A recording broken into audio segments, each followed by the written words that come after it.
So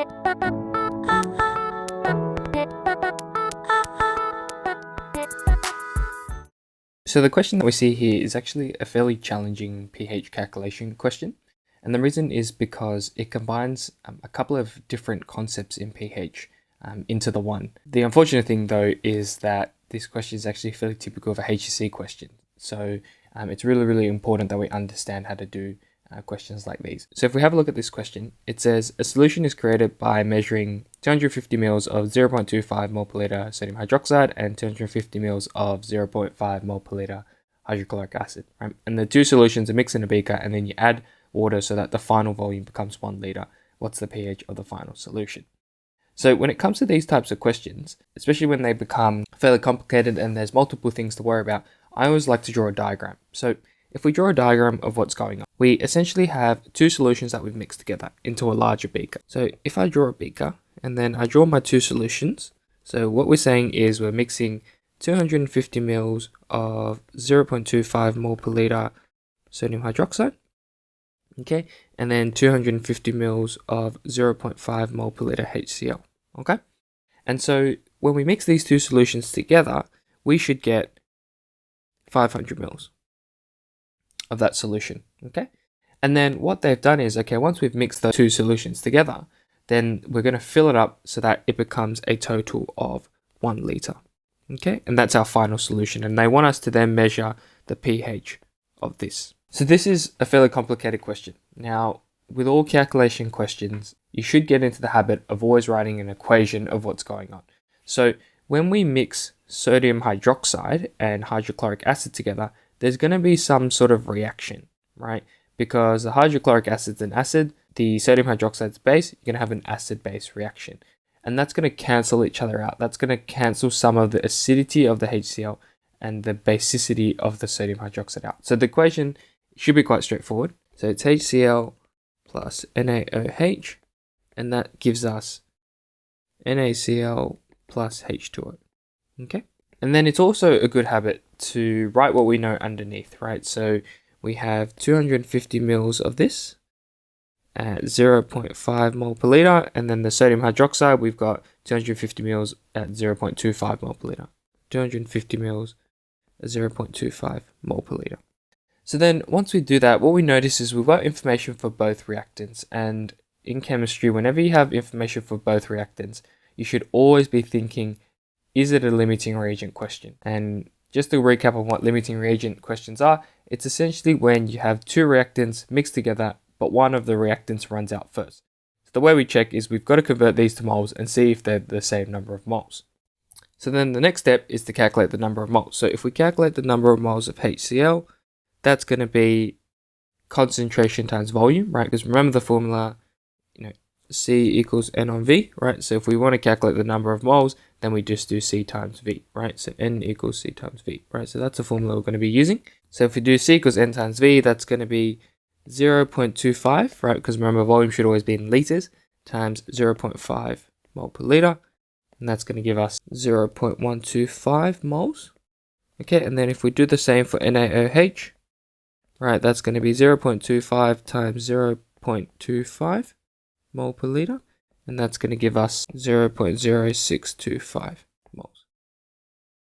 And then we can already see that the number of moles of HCl is different to the number of moles of NaOH.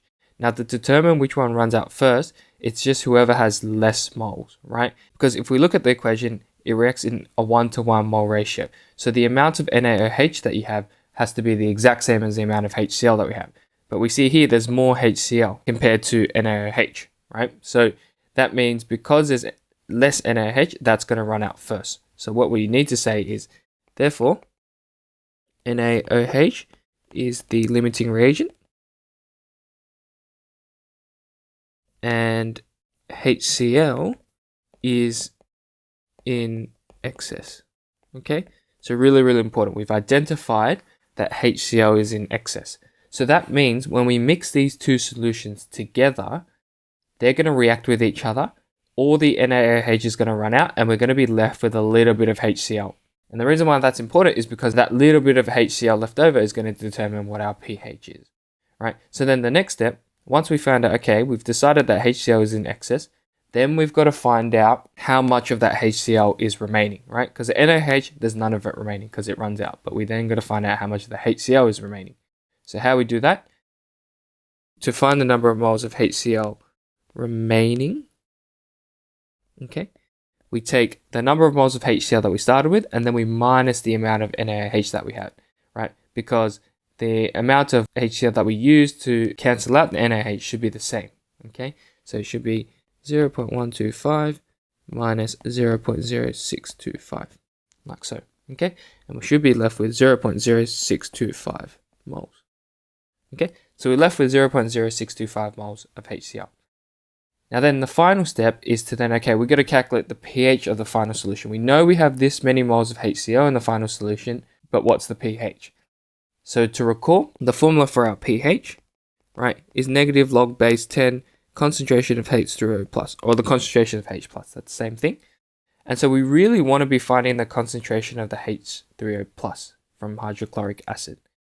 Now, we've got the number of moles, so then to find the concentration of the HCl plus, we first got to find the concentration of HCl. To find the concentration of the HCl remaining, that's going to be C equals N on V. So we've got the number of moles. Now here's where it's important. We've got to find the volume, right? We've got to find this volume here. What's the final volume that this HCl is sitting in? And you might think, okay, well, it's 250 mils plus 250 mils, so it's 500. Now that's not correct. The reason why that's not correct is because you see in the question they added water until the final volume was a liter. So yes, when they mixed it together, it was 500 mils, okay? But then they've added extra water to fill it up to 1 liter. So the final volume is actually 1 liter. So the V here should actually be 1 liter, okay? So that should be 0.0625 divided by 1 liter, okay? And that will give us a final concentration of HCl of 0.0625 mole per liter. Okay, and now we're not done yet, but this final step is actually really easy because then we want the concentration of H0 plus, and we know HCl is a strong acid, so it completely ionizes, right? So therefore, the concentration of the H3O plus is going to be the same as the concentration of the HCl, which is 0.0625 mole per liter. Okay, so therefore, our final pH calculation is going to be pH equals negative log base 10 of 0.0625. And if we plug that into our calculator, we get 1.204119, etc. Okay, and then rounding it off. So we go back to our question and we say, okay, it's the lowest number of significant figures in the question equates to the lowest number of decimal points. So in this question, it's actually one significant figure is the lowest number of sig figs here. So really we should be rounding to 1 decimal point. So it's going to be 1.2 to 1 dp. And that's our final pH. So to recap, this question here, we're mixing an acid and a base together. And then once it's been mixed together, we're adding water so that the final solution is 1 liter. And essentially what's happening is that there's less base than there is acid, meaning that when the acid and base react together, all the base is cancelled out and we're left with an acid, but smaller amounts of it, right? Because some of it's been used up. Okay, and we know that because they give us information for both the reactants. We calculate how many moles of each reactant we have, and we see that one of the reactants is less than the other. And in particular here, it's the NaOH is less than the HCl. So we know that NaOH is what we call the limiting reagent because it runs out first and the HCl is in, okay? So then we calculate the number of moles of HCl remaining, which we take the number of moles that we started with minus how much was used up to neutralize the NaOH, and we get this number here. And once we get this number here, well, to calculate the pH, we want to first find the concentration of this. And the reason why it's not the same concentration, 0.5 mole per liter here, is because some of it was used up, first of all.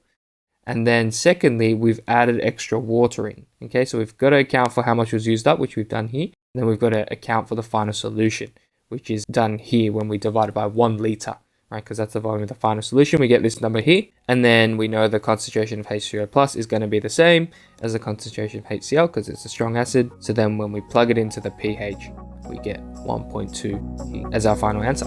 And that's it.